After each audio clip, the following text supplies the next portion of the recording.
Estas férias leve o observador no bolso. Na praia, no campo ou entre viagens, acompanhe toda a atualidade sem limites. Assine com 40€ de desconto e habilite-se a ganhar uma estadia de 2 noites num dos hotéis boutique da Small Portuguese Hotels. Este verão, desligue da rotina, não da informação. Assine em observador.pt.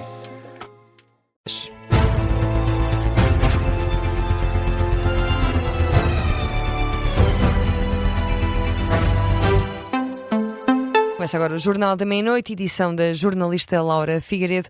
E Laura, perante as falhas no abastecimento de água em Almada, a Presidente da Câmara anuncia novos furos de captação.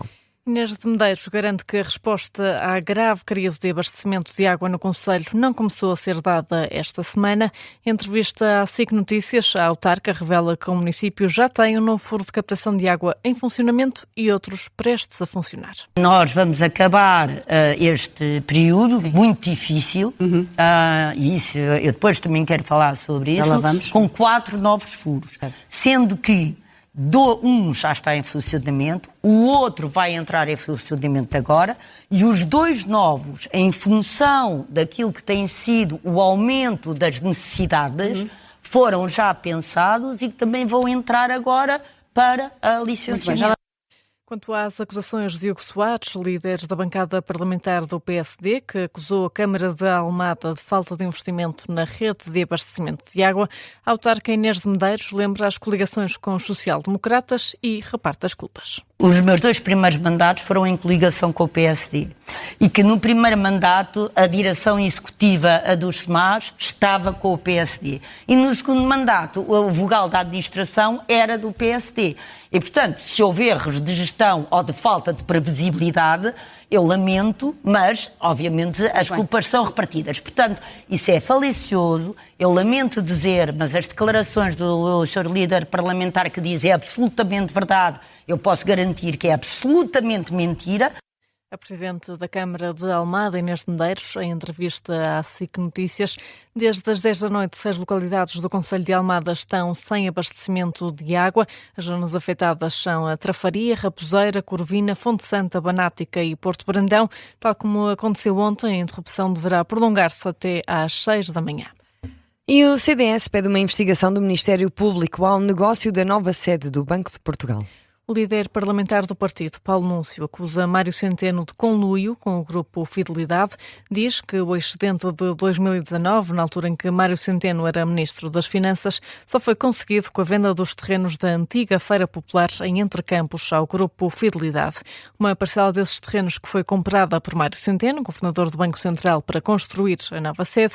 Ora, Paulo Núncio considera que há questões que têm de ser esclarecidas. O valor pago pela Fidelidade, 274 milhões de euros, foi decisivo para que o Ministro Mário Centeno tenha celebrado o primeiro excedente orçamental. Isto para dizer que sem Fidelidade não teria havido excedente orçamental. 6 anos depois, em 2025, Mário Centeno, agora Governador do Banco de Portugal, decide comprar à mesma Fidelidade uma pequena parcela do mesmíssimo terreno. Esta sucessão de negócios é suscetível de levantar gravíssimas suspeitas de conluio que têm que ser investigadas até às últimas consequências. As acusações de Paulo Núncio a Mário Centeno, o antigo governador do Banco de Portugal, que rejeita por completo a tese do líder parlamentar do CDS e fala em alucinações e inverdades. Centeno defende que foi um excelente negócio para o regulador. A conjugação do edifício A2 com o edifício A3 era aquela que mais se aproximava das condições de trabalho do Banco de Portugal, em que hoje todos tenham uma secretária. Podemos achar que isto é desperdício, porque há pessoas que estão fora, vão em viagens, estão em férias, estão doentes, fazem teletrabalho e querer reduzir tudo isto. Mas esse é outro conceito, não é o mesmo conceito. Se temos menos espaço e o espaço por metro quadrado é mais caro, eu já vos disse, nas minhas contas aqui rápidas, o que comprámos há um ano, hoje já vale mais 10 milhões de euros, quase 10 milhões de euros. É um excelente negócio. A exposição do antigo governador sobre o negócio com a fidelidade. Já sobre a poupança de 40 milhões anunciada hoje pelo atual governador Álvaro Santos Pereira com a reformulação do projeto, Mário Centeno critica a decisão, diz que a poupança é feita à custa da diminuição de recursos. Um T2 na Avenida da República custa muito menos do que aquele espaço. Quando poupamos, mas temos menos recursos, não é bem uma poupança, é outra coisa. A crítica do antigo governador do Banco de Portugal à decisão de Álvaro Santos Pereira de reformular o projeto da sede do Banco de Portugal. Mário Centeno critica ainda o atual governador por ter revelado detalhes do projeto. Diz que Álvaro Santos Pereira perdeu o poder de negociação junto do mercado.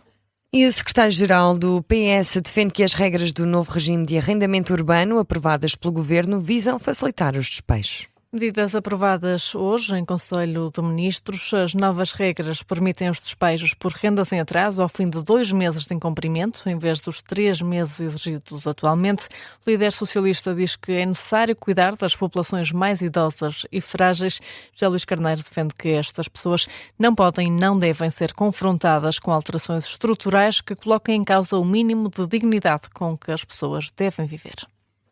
Críticas que surgem depois do governo ter aprovado um novo prazo para os despejos por incumprimento do pagamento de rendas. Como dizíamos, 2 meses de atraso podem passar a significar despejo. O novo prazo foi anunciado pelo Ministro das Infraestruturas, Miguel Pinto Luz. Nós aqui queremos ser mais rigorosos, queremos incentivar cumpridores, queremos penalizar aqueles que não cumprem, tendo mecanismos de salvaguarda social, que vos falei, mas queremos, de alguma forma, tornar o mercado mais rigoroso. E, portanto, o tempo que nós permitimos demora igual ou superior a 3 meses, que mais habitação existia, nós agora passamos para 2 meses e, portanto, tornamos a malha mais apertada, se quiserem, desse ponto de vista, do ponto de vista da resolução por incumprimento. Miguel Pinto Luz adianta ainda que o Governo vai antecipar em 3 anos o fim do controle de rendas dos novos contratos. Equilíbrio é a palavra de ordem daquilo que estamos a propor hoje. E, portanto, controle de rendas dos novos contratos, nós antecipamos o fim deste controle em 3 anos. Eu relembro que o controle de rendas, os 2% de controle de rendas, para rendas entre 2018 e 2023, tinha uma vigência até 2029. Isto é importante dizermos, é importante que os portugueses saibam, para depois, no espaço público, não haver discussões estéreis, sem significado. O Ministro das Infraestruturas e da Habitação, Miguel Pinto Luz, no briefing do Conselho de Ministros esta tarde. E no desporto, a França é a primeira seleção qualificada para as meias-finais do Mundial. A seleção francesa derrotou Marrocos no jogo inaugural dos quartos de final, golos de Mbappé e Dembélé aos 60 e aos 66 minutos. França fica agora a aguardar pelo duelo entre Espanha e Bélgica, duelo que acontece esta sexta-feira às 8 da noite. E agora, Laura, que outras notícias marcam a atualidade?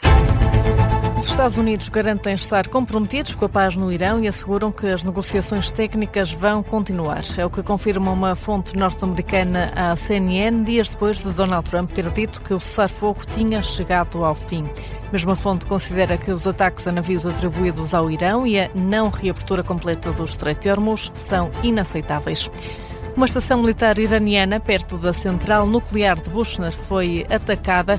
Washington já negou a autoria deste ataque. Em declarações à agência estatal IRNA, o vice-governador da província diz que a instalação militar foi atacada e atingida por um projétil israelita. O Benfica foi sancionado com um jogo à porta fechada por utilização de pirotecnia. Em causa está o uso deste tipo de artefactos por parte dos adeptos encarnados em 5 jogos na época de 2022-2023. O Benfica foi também multado em 150 mil euros. O jogo de suspensão deverá ser cumprido na recepção ao promovido Académico de Viseu na jornada inaugural do campeonato, no fim de semana de 8 e 9 de agosto. E é o ponto final no Jornal da Meia-Noite, edição da jornalista Laura Figueiredo, que está de saída. Eu também, Laura. Até amanhã. Até amanhã.